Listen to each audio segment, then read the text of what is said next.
ಮೊದಲಿಗೆ ಸ್ವಲ್ಪ ಬಾಣಲೆಯಲ್ಲಿ ಎಣ್ಣೆ ಮತ್ತು ಬಟರ್ ಎರಡನ್ನು ಒಟ್ಟಿಗೆ ಸ್ವಲ್ಪ ಬಿಸಿ ಆಗಲಿಕ್ಕೆ ಇಡಿ. ಅದ ನಂತರ ಅದಕ್ಕೆ ಒಂದು ದೊಡ್ಡ ಗಾತ್ರದ ಈರುಳ್ಳಿ ಮತ್ತು ಒಂದು ಸಣ್ಣ ತುಂಡು ಶುಂಠಿ ಮತ್ತು ಒಂದು ಎಸಳು ಬೆಳ್ಳುಳ್ಳಿಯನ್ನು ಹಾಕಿ ಚೆನ್ನಾಗಿ ಹುರಿಬೇಕು.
ಚೆನ್ನಾಗಿ ಫ್ರೈ ಆದ ನಂತರ 2ರಿಂದ 3 ಸಣ್ಣ ಗಾತ್ರದ ಟೊಮೆಟೊ ಹಣ್ಣನ್ನು ಹಾಕಬೇಕು.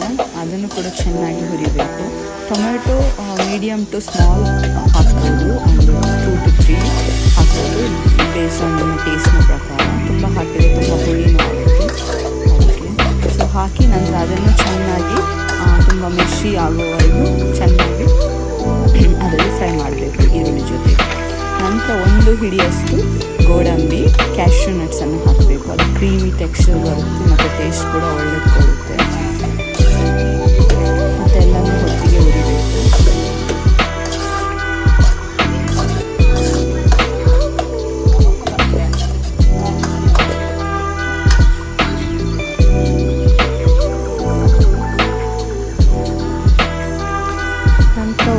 ಒಂದು ಸ್ಪೂನಷ್ಟು ಬಿಳಿ ಎಳ್ಳು ಹಾಕಬೇಕು.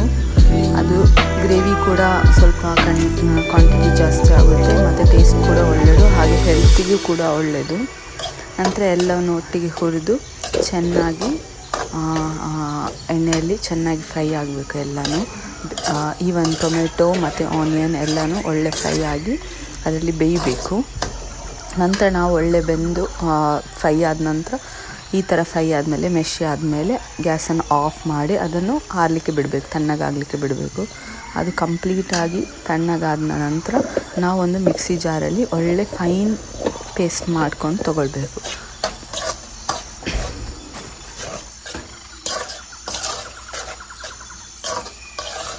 ಸೊ ಇದೀಗ ಚೆನ್ನಾಗಿ ಹುರಿದಿದೆ. ಇದನ್ನು ತಣ್ಣಗಾಗಲಿಕ್ಕೆ ಬಿಟ್ಟು ನಾನು ಇದನ್ನು ಫೈನ್ ಪ್ಯೂರಿ ಮಾಡಿ ತಂದು ತರ್ತೇನೆ. ಈಗ ಒಂದು ಬಾಣಲೆಯಲ್ಲಿ ಮತ್ತೆ ಸ್ವಲ್ಪ ಎಣ್ಣೆ ಇಟ್ಕೊಂಡು ಅದು ಸ್ವಲ್ಪ ಕಾದ ನಂತರ ಅದಕ್ಕೆ ಖಾರಕ್ಕೆ ಅನುಗುಣವಾಗಿ ಮೆಣಸಿನ ಹುಡಿ ಹಾಕಬೇಕು. ನಂತರ ಅದನ್ನು ಚೆನ್ನಾಗಿ ಹುರಿಬೇಕು. ಅಂದರೆ ತುಂಬ ಹೈ ಫ್ಲೇಮಲ್ಲಿ ಇಡಬಾರ್ದು, ಗ್ಯಾಸ್ ಸ್ಟವನ್ನು ಲೋ ಫ್ಲೇಮಲ್ಲಿಟ್ಟು ಹುರಿಬೇಕು. ನಂತರ ಪ್ಯೂರಿ ಮಾಡಿದ ಈರುಳ್ಳಿ ಮತ್ತು ಟೊಮೆಟೊದ ಮಿಶ್ರಣವನ್ನು ಎಣ್ಣೆ ಮತ್ತು ಮೆಣಸಿನ ಹುಡಿಯ ಮಿಶ್ರಣಕ್ಕೆ ಹಾಕಿ ಮಿಕ್ಸ್ ಮಾಡಿ, ಸ್ವಲ್ಪ ಜಾರು ತೊಳೆದ ನೀರು ಕೂಡ ಸ್ವಲ್ಪ ಹಾಕಿ ಎಲ್ಲ ಚೆನ್ನಾಗಿ ಮಿಕ್ಸ್ ಮಾಡಿ ಅದನ್ನು ಕುದಿ ಬರಲಿಕ್ಕೆ ಬಿಡಬೇಕು.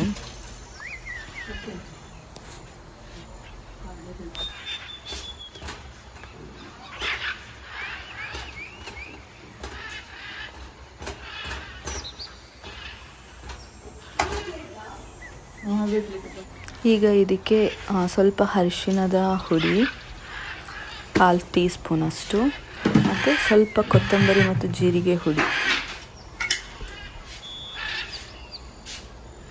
1/4 ಟೀ ಸ್ಪೂನಷ್ಟು ಹಾಕಿ ಅದನ್ನು ಚೆನ್ನಾಗಿ ಮಿಕ್ಸ್ ಮಾಡಬೇಕು.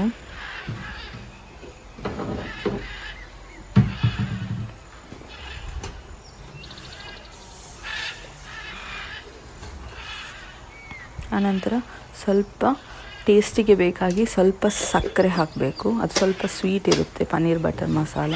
ಸ್ವಲ್ಪ ಸಕ್ಕರೆ ಹಾಕಬೇಕು.